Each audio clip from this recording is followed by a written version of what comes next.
Apa kabar saudara? Saya berdoa selalu dalam keadaan sehat, selalu baik dan dilindungi Tuhan. Apapun yang sedang kita alami hari-hari ini, saya berdoa Anda selalu kuat dan jangan menyerah. Banyak hal yang sedang terjadi hari-hari ini yang tentu tidak terlepas dari suka dan duka. Ada beberapa berita duka yang kita dengar di kanan kiri. Baru-baru ini orang-orang kenalan kami yang kami kenal cukup baik, bahkan teman-teman dan hamba-hamba Tuhan dipanggil Tuhan karena COVID-19. Ada yang cukup dekat dengan kami dan saya cukup terguncang dan beberapa minggu belakangan saya terus bicara sama Tuhan dan tanya Tuhan sebenarnya apa yang Tuhan mau saya mengerti. Setiap kali ada kejadian-kejadian seperti ini, saya tidak tanya Tuhan kenapa, tapi saya tanya Tuhan mau apa. What do I need to know? Apa yang saya harus mengerti? Gak ada yang bisa ngerti pikiran Tuhan. Pikiran manusia tuh terlalu dangkal untuk ngerti pikiran Tuhan. Otak manusia tuh terlalu kecil untuk ngerti rencana Tuhan. Kita harus belajar tunduk pada kedaulatan Tuhan. Mempercayai Tuhan berarti mempercayai segala keputusannya. Tuhan selalu baik. Amin. Apapun yang terjadi dalam hidup kita, kita harus percaya bahwa Tuhan itu baik. Tidak ada yang kebal terhadap kematian. Dan saya belajar bahwa bagaimana cara orang mati tidak ada hubungannya dengan baik atau tidaknya dia hidup. Kita nggak bisa menghakimi siapa yang dipanggil Tuhan berpulang di masa-masa ini. Saya juga belajar bahwa kita diingatkan tujuan akhir kita itu bukan kekayaan tapi kekekalan. Betapa selama hidup kita diajar untuk mengejar yang namanya kesuksesan. Yang artinya kekayaan. Diartikan kekayaan oleh banyak orang dan kita berlomba-lomba untuk berusaha memperoleh segala harta, kenikmatan dunia yang bisa ditawarkan kepada kita. Sehingga seringkali kita lupa bahwa apa tujuan kita ada sebenarnya. Tujuan akhir kita bukan kekayaan, tapi kekekalan. Dan saya juga diingatkan bahwa kita harus semakin bijak dengan hidup kita. Syukuri hidup yang Tuhan berikan. Kalau kita masih punya waktu bersama dengan orang-orang yang kita kasihi, mari hargai waktu itu. Apakah kita sudah bijak dengan hidup yang Tuhan percayakan? Apa yang sudah kita buat dengan hidup kita? Ketika saya lihat teman-teman saya yang dipanggil Tuhan seusia saya mulai berpikir, kalau saya mati hari ini, saya sudah buat apa? Saya percaya bahwa kita hidup di dunia ini, kita punya tanggung jawab. Yang paling menakutkan itu bukanlah kematian, tapi apakah kita bisa mempertanggungjawabkan hidup kita ketika kita berpulang. Yohanes 15 ayat 16, Yesus berkata begini, "Bukan kamu yang memilih aku, tetapi akulah yang memilih kamu. Dan aku telah menetapkan kamu, supaya kamu pergi dan menghasilkan buah, dan buahmu itu tetap, supaya apa yang kamu minta kepada Bapa dalam namaku, diberikannya kepadamu." Seringkali yang kita ingat adalah ayat di mana Yesus bilang apa yang kamu minta kepada Bapa dalam namaku, diberikannya kepadamu. Kita selalu minta apa saja sama Tuhan dalam nama Yesus. Tapi kita lupa bahwa kita juga harus berbuah. Kita harus pergi dan menghasilkan buah, dan buah kita itu tetap. Bicara tentang hidup yang berbuah, a fruitful life. Buah itu bicara tentang 3 hal. Yang pertama, karya atau dampak. 2 Korintus 5 ayat 15 berkata begini, "Dan Kristus telah mati untuk semua orang, supaya mereka yang hidup tidak lagi hidup untuk dirinya sendiri, tetapi untuk Dia yang telah mati dan telah dibangkitkan untuk mereka." Apakah hari ini kita telah hidup untuk Tuhan? Apakah hari ini kita yang ditebus telah menghidupi hidup kita sesuai dengan kehendak Tuhan bagi kita? Apa yang sudah kita buat dengan hidup kita? Ingat, hidup adalah tanggung jawab. Tuhan telah menitipkan sebuah tanggung jawab dalam hidup setiap kita. Apakah kita sudah menghidupinya? Apakah kita sudah membagikan hidup kita untuk orang lain? Karena orang yang hidup untuk diri sendiri nggak akan berbuah. Yohanes 12 ayat 24. Yesus berkata begini, "Aku berkata kepadamu, sesungguhnya jikalau biji gandum tidak jatuh ke dalam tanah dan mati, ia tetap satu biji saja. Tapi jika ia mati, ia akan menghasilkan banyak buah." Yesus jadi teladan buat kita, bahwa kematiannya dan kemudian kebangkitannya telah memerdekakan kita dan menyelamatkan kita. Teladan Yesus yang harusnya juga kita hidupi, bahwa kita nggak boleh hidup untuk diri sendiri. Apakah kita sudah bagikan hidup kita buat orang lain? Kalau kita mati hari ini, kita sudah buat apa? Dampak kita yang sesungguhnya itu justru akan nampak ketika kita sudah tidak ada. Satu hari saya punya kesempatan ke Kalkuta, India. Dan saya sempat mengunjungi tempat panti asuhan dan sekolah yang didirikan oleh Mother Teresa. Di dalamnya ada biara dan ada kuburan Mother Teresa. Di situ ada karya-karya tulisannya, ada kamar yang pernah didiaminya. Dan ketika saya ada di situ, saya lihat masih banyak anak-anak yatim piatu, anak-anak cacat yang ada di situ. Dan sedangkan Mother Teresa sudah tidak ada lagi, tapi karyanya masih terus bicara. Dampak kita justru akan nampak ketika kita nggak ada lagi. Betapa banyak hamba-hamba Tuhan yang buahnya kelihatan begitu nyata ketika mereka berpulang kepada Bapa. Begitu banyak orang yang menangisi mereka. Begitu banyak orang yang hidupnya sudah disentuh dan berubah berkat pelayanan mereka. Dan ketika mereka berpulang kepada Bapa, begitu banyak orang yang menangisi mereka. Apa yang sudah kita buat? Ketika kita pergi meninggalkan nama baik, sebuah legacy, warisan yang kita bisa tinggalkan buat para penerus kita. Apa yang kita bisa wariskan?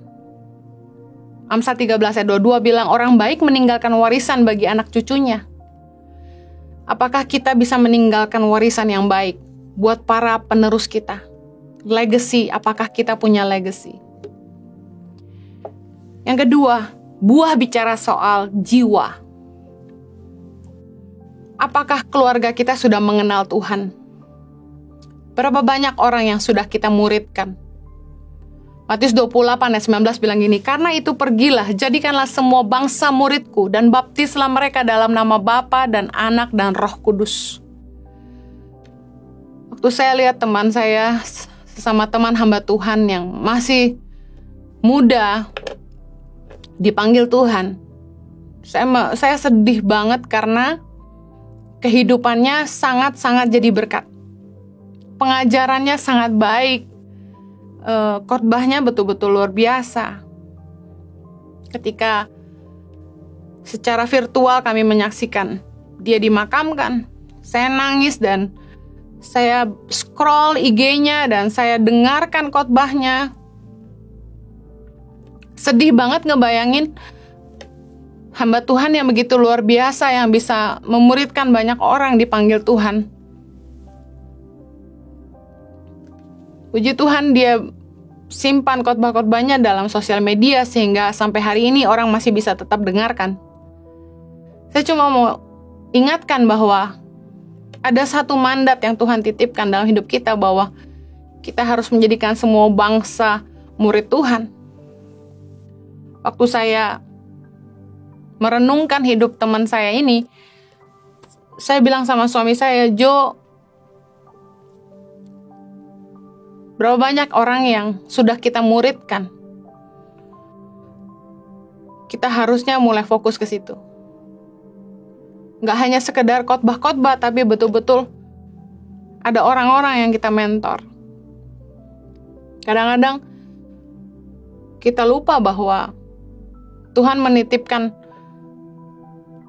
sebuah mandat, sebuah tugas yang harus kita jalankan. Jangan sampai waktu kita berpulang ke rumah Bapa, apa yang Tuhan suruh kita kerjakan belum kita kerjakan. Apakah kita sudah melakukan apa yang Tuhan mau buat hidup kita? Janji Tuhan pasti jauh lebih panjang daripada usia kita. Mungkin hari ini saya belum selesai melahirkan 1000 pemimpin bagi Indonesia.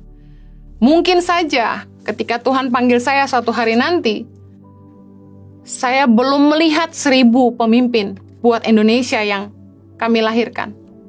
Karena janji Tuhan itu lebih panjang daripada usia kita. Tapi paling enggak, kita sudah memulai. Kita sudah lakukan bagian kita. Dan harus ada orang lain yang meneruskannya.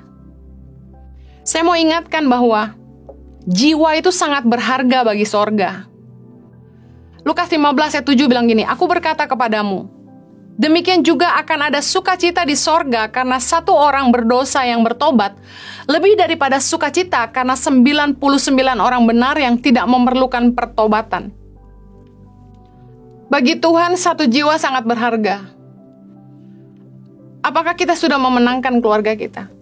Pelayanan saya yang pertama adalah berdoa syafaat buat keluarga saya. Setiap malam saya berdoa buat keluarga saya. Dan saya bersyukur sama Tuhan kalau hari ini mereka satu-satu sudah mengenal Tuhan. Waktu saya sekolah di Australia, saya sempat tinggal 1 tahun di rumah paman saya. Dan saat itu mereka belum kenal Tuhan. Setiap pagi saya bangun, saya tumpangin tangan semua patung-patung berhala di rumahnya. Dan saya bersyukur hari ini paman saya dan keluarganya mereka sudah ikut Tuhan. Bahkan sungguh-sungguh. Doa kita tuh nggak ada yang sia-sia. Waktu kami masih SMA, saya sama suami, waktu itu masih pacar, kita bikin persekutuan di sekolah. Setiap pulang sekolah, kami cuma 4-5 orang, kami berdoa, lalu kami tumpang tangani setiap kursi-kursi di kelas-kelas yang ada. Dan kami bersyukur setelah kami kuliah di Australia, kami dengar teman-teman kami di masa SMA yang tadinya belum kenal Tuhan, hari ini sudah ikut Tuhan. Doa tuh nggak pernah sia-sia. Jiwa tuh bagi sorga sangat berharga. Yakobus 5 ayat 20 bilang gini, "Ketahuilah bahwa barang siapa membuat orang berdosa berbalik dari jalannya yang sesat, ia akan menyelamatkan jiwa orang itu dari maut dan menutupi banyak dosa." Ayo jangan menghakimi orang berdosa, tapi berusaha menuntun mereka, supaya mereka berbalik dari jalan mereka yang sesat, berbalik kepada jalan Tuhan. Biarlah kita boleh membawa banyak jiwa buat sorga. Kita harus berusaha menyelamatkan jiwa-jiwa orang dari maut. Sekalipun orang itu mungkin nyakitin kita, ayo berdoa buat jiwanya, rebut mereka untuk Tuhan. Jadilah penjala jiwa, bukan penghalang jiwa. Beberapa orang Kristen nggak jadi teladan. Hidup dalam kemunafikan, bahkan penuh dengan penghakiman. Justru hal-hal inilah yang menghalangi orang untuk mengenal Tuhan. Bagaimana mungkin orang mau datang sama Tuhan kalau mereka dalam keadaan masih berdosa, kita hakimi mereka. Matius 23 ayat 13. Yesus berkata begini, "Celakalah kamu, hai ahli-ahli Taurat dan orang-orang Farisi, hai kamu orang-orang munafik, karena kamu menutup pintu-pintu kerajaan sorga di depan orang. Sebab kamu sendiri tidak masuk, dan kamu merintangi mereka yang berusaha untuk masuk." Makanya saya sering bilang ini, kalau nggak bisa nolong jangan ngomong, kalau nggak bantu jangan bikin buntu. Kalau kita nggak bisa nyelamatin jiwa-jiwa, jangan malah jadi batu sandungan buat mereka. Saya sedih banget waktu di IG maupun di YouTube ada orang-orang agama lain yang komentar, bicara tentang bagaimana mereka diberkati dengan pengajaran yang mereka dengarkan, meskipun mereka tahu bahwa mereka memeluk agama yang berbeda. Beberapa orang Kristen mulai komen, balas, dan serang orang-orang yang komen itu dengan perkataan yang tidak seharusnya dan sebagainya. Saya sedih banget.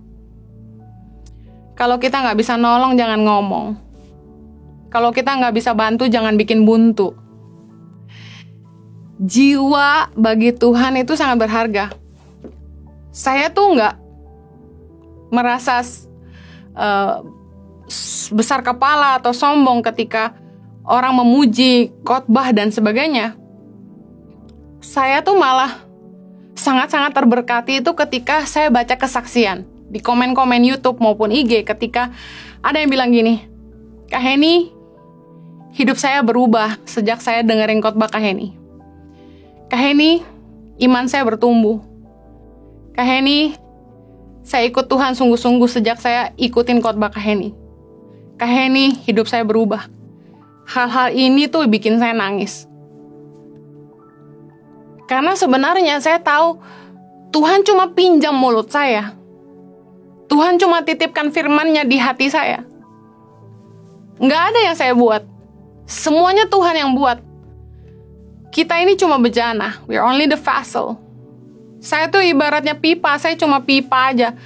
Sorga kirimkan semuanya itu lewat saya. Saya selalu bilang, saya cuma keledainya Tuhan Yesus. Kalau kita nggak bisa menangkan jiwa-jiwa, paling nggak kita berdoa buat mereka. Jangan serang mereka. Semua orang berhak dengar kabar baik. Semua orang berhak dengar betapa Tuhan mengasihi mereka. Siapapun mereka, apapun agamanya. Kadang-kadang roh agamawi itu gini, bikin kita ngerasa kita lebih benar dari orang lain. Kita pikir kita udah paling suci, udah paling hebat. Semua agama salah, kita udah paling benar. Padahal hal-hal ini yang Yesus selalu marah dan bilang bahwa itu kemunafikan. Ayo jadi penjala jiwa, jangan jadi penghalang jiwa. Yang ketiga, buah bicara soal perubahan hidup. Matius 3 ayat 8 bilang gini, jadi hasilkanlah buah yang sesuai dengan pertobatan. Saya ingin saudara lihat gambar ini. Masih hidupkah saya besok? Mari perbaiki diri kita dari sekarang. Karena kematian gak akan nunggu kita berubah. Kalau kita takut mati, perlu dipertanyakan, apakah kita telah mengalami kasih Tuhan? Karena kalau kita mengasihi Tuhan dan kita tahu Tuhan mengasihi kita, waktu Tuhan jemput kita harusnya kita bahagia. Karena artinya tugas kita di bumi ini selesai. Mungkin kita pikir kita akan sedih waktu kita meninggalkan orang-orang yang kita sayangi. Tapi percayalah bahwa Tuhan juga mengasihi mereka dan Tuhan pasti pelihara mereka. Yang jadi fokus kita harusnya adalah apakah kita telah menghidupi tanggung jawab yang Tuhan percayakan dalam hidup kita. Bisakah kita mempertanggungjawabkan hidup kita sama Tuhan? Baik kepercayaan dalam bentuk harta, pengetahuan, keahlian, dan yang paling penting, apakah kita sudah hidup seturut dengan kehendak Tuhan?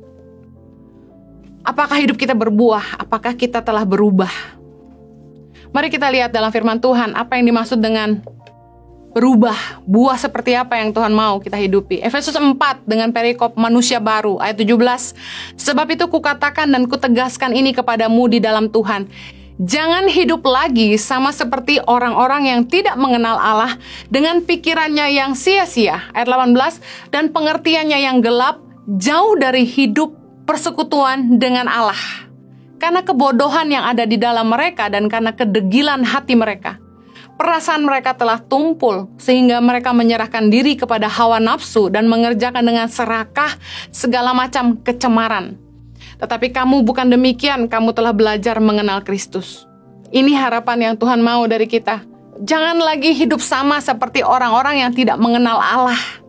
Dengan pikirannya yang sia-sia, pengertiannya yang gelap, dan hidup yang jauh dari persekutuan dengan Tuhan. Mari kita jadi orang yang bijaksana dengan hidup kita. Mari hidup dengan sungguh-sungguh. Jangan dengan pikiran yang sia-sia. Kita telah mengenal kebenaran, mari hidupi kebenaran. Saya akan bacakan ringkasannya dengan cepat dalam Efesus 4 ayat 25-32. Nanti Anda bisa baca sendiri di rumah. Apa yang harus kita ubah? Ayat 25, buanglah dusta. Kemudian apabila kamu menjadi marah, janganlah kamu berbuat dosa. Orang yang mencuri, janganlah mencuri lagi. Jangan ada perkataan kotor keluar dari mulutmu. Segala kepahitan, kegeraman, kemarahan, pertikaian, fitnah, hendaklah dibuang dari antara kamu. Ayo berubah. Jangan bohong lagi. Jangan berbuat dosa. Jangan mencuri. Jangan berkata-kata kotor. Dan jangan pahit. Harus mengampuni. Jangan bertengkar dan jangan saling fitnah. Jaga perkataan kita dari hal-hal yang sia-sia. Jaga pikiran dan hidup kita dari perkara yang sia-sia. Mari hidup berbuah. Ingat, buah bicara soal yang pertama, karya atau dampak. Yang kedua, jiwa. Yang ketiga, perubahan hidup. Kalau kita mati hari ini, kita sudah buat apa? Mari persiapkan hidup kita. Hidupi kehendak Allah. Hidupi firman Allah. Selalu siaplah. kapanpun Tuhan jemput kita, percayalah itu akan jadi hari yang paling bahagia. Mari kita berdoa. Bapa di sorga, kami bersyukur kalau kami masih boleh hidup hari ini di bumi ini. Kami bersyukur buat anugerah Tuhan. Terima kasih buat kepercayaan kalau kami masih boleh bangun setiap pagi dan memandang orang-orang yang kami sayang. Tuhan, terima kasih. Kalau kami masih dikasih nafas, dikasih kekuatan untuk berkarya Tuhan, untuk melayani Tuhan. Kami mau lakukan itu dengan sepenuh hati, dengan penuh ucapan syukur. Kami gak mau sia-siakan hidup kami. Kami mau pakai hidup kami untuk kemuliaan Tuhan. Tuhan tolong kami, mampukan kami, supaya kami meninggalkan hidup kami yang sia-sia, dan sungguh-sungguh hidup untuk Allah. Kiranya kasih karunia-Mu memampukan setiap kami. Terima kasih Bapa, demi nama Yesus kami berdoa. Amen.